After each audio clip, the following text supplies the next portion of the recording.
What's up everybody, Alicia here. Welcome back to my channel. Today's video, you can see, is in a little bit different location. I am in my kitchen and dining room today because I am organizing and making sure that I have all the food that I'm gonna need to get me from Katahdin all the way to Shaw's, which is a little over 100 miles. So if you are familiar with the Appalachian Trail, you know that after you summit Katahdin, if you're going southbound, you enter the 100-mile wilderness the day after, typically. And in the 100-mile wilderness, it is the most remote section on trail. There are no real road crossings that you come up upon that you can like walk or get a hitch into town, or do any resupplies. So for a SOBO start, typically when you're getting your first like resupply or food haul all organized, you need to have enough food to get you from Katahdin all the way to Shaw's. Now that is a lot of food. For me, that's about 9 days worth of food, and that is a lot to carry all at once. It's possible, but it wouldn't be very fun.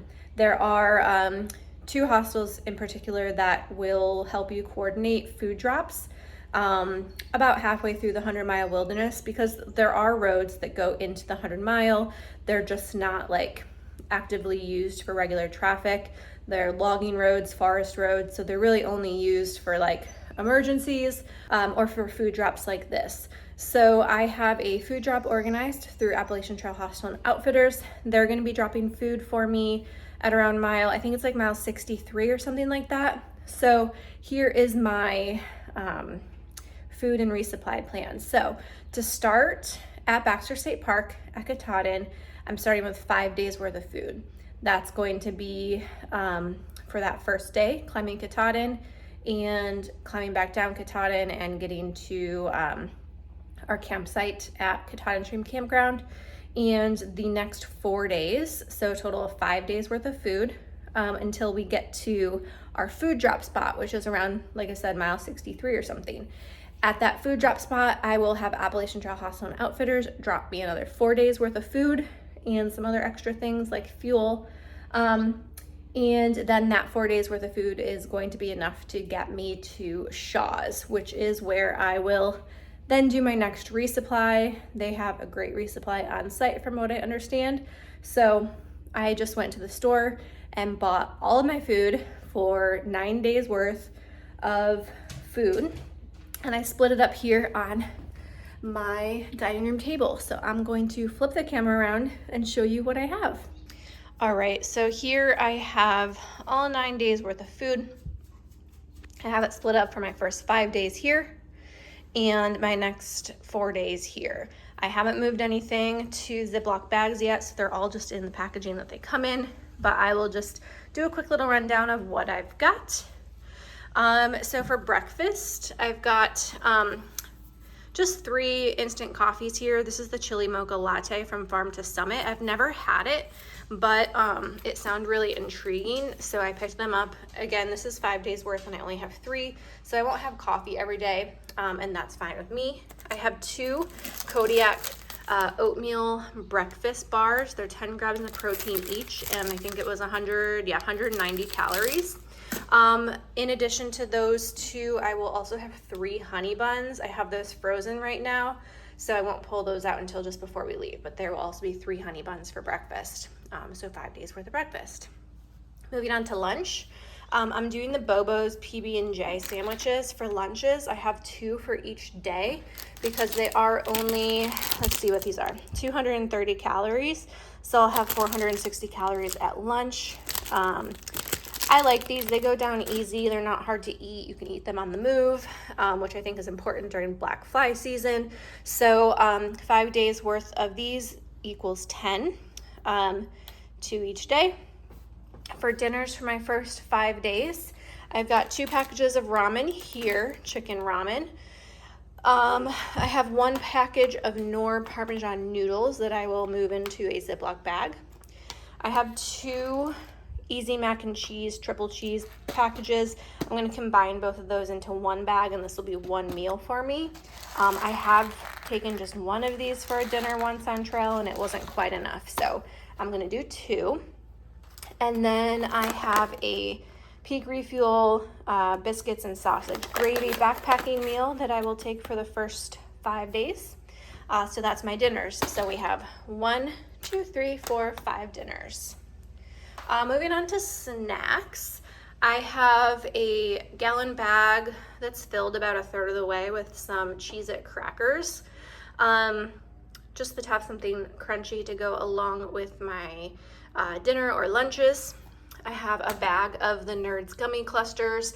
I love these. Sugar is a good energy source for me when I'm hiking. It's like the one thing that kind of gets me going up some of those hard climbs. So I have 1 bag of the Nerds gummy clusters. I have 5 Aloha bars, which is, if you're unfamiliar, they are vegan, but they're really great. They're 220 calories. And let's see, 9 grams of fat, 14 grams of protein. This is a mint chocolate flavor. It tastes like a Thin Mint, honestly. And I haven't found in my experience yet that they melt. So I really like them. They taste really good. The mint is a little bit refreshing and they go down easily so far. So I have 5 of those, 1 for each day. I also have 5 oatmeal cream pies. Just for something like sweet, but also, I don't want to say nutritious because it is a Little Debbie snack, but given the oatmeal, hopefully it'll be a little bit filling. I'll probably have that just as a supplement during the day or like as my dessert for dinner. And then I have 5 Scratch Energy Chew packets. These have caffeine in them. They're vegan. Let's see, does it say how much caffeine? 50 milligrams of caffeine.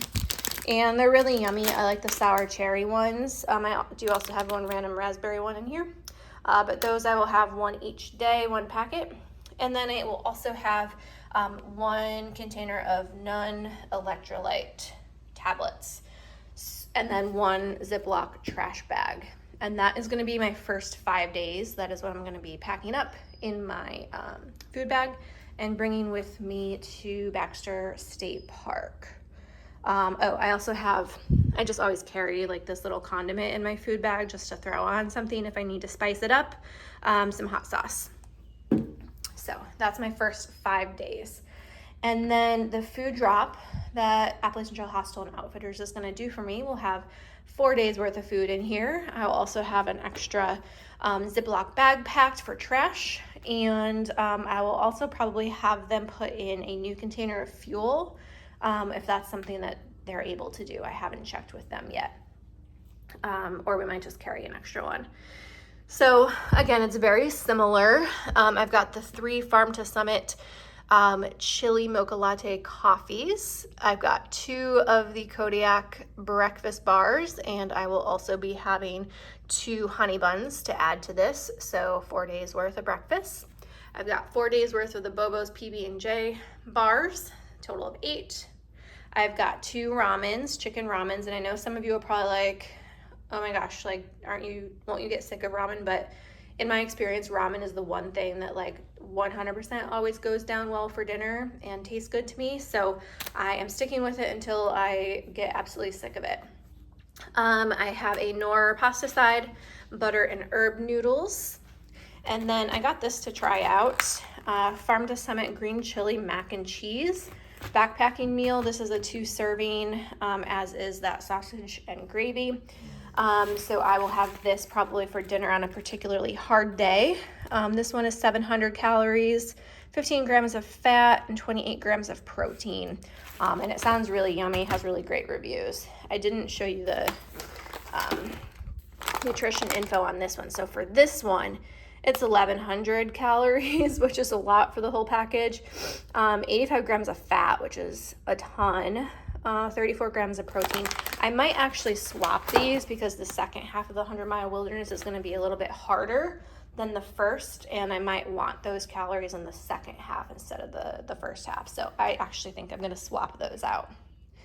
And then again, the same types of snacks. I do have to buy another box of Cheez-Its. I thought I had more at home. I will throw in a gallon Ziploc bag of Cheez-Its For my snacks in the second half, I'll have a brand new bag of the Nerds gummy clusters, 4 of the Aloha protein bars, 4 oatmeal cream pies, and 4 Scratch sour cherry energy chews. I'll also throw in a new container of Nun electrolyte tablets. And like I said, we'll either carry the extra fuel from the start or have this thrown in with this food resupply. So this is gonna be enough food to get me through the first, I think it's like 118 miles or something like that, to Shaw's Hiker Hostel in Monson, Maine, where I will then do my first on-trail resupply, which should only be 3 days to get me to Caratunk. All right, so I hope you found that interesting. I know sometimes people are interested about like what type of food I'm eating or how I plan for it. Obviously, there's a very good chance I might get sick of these Bobo PB&J bars, even just by the end of the 100-mile wilderness. But I opted to go with those instead of the wraps that I usually do, just because I'm trying to avoid like cured meat and cheeses, even though technically it's probably okay with it being warmer weather than I'm used to with my previous food resupplies. I just don't want to get like weirded out by eating like potentially bad meat and cheese and worrying about getting sick. So going with easy to eat PB&Js that I also don't need to stop to eat, because stopping to eat means potentially getting attacked by black flies. So these are good for on the go. They're quick, they're easy, and they're not super bulky. So yeah, like I said, hope you found that interesting. My trail videos are gonna be starting very soon because my start date is very quickly approaching. So I will see you guys all on trail. Bye.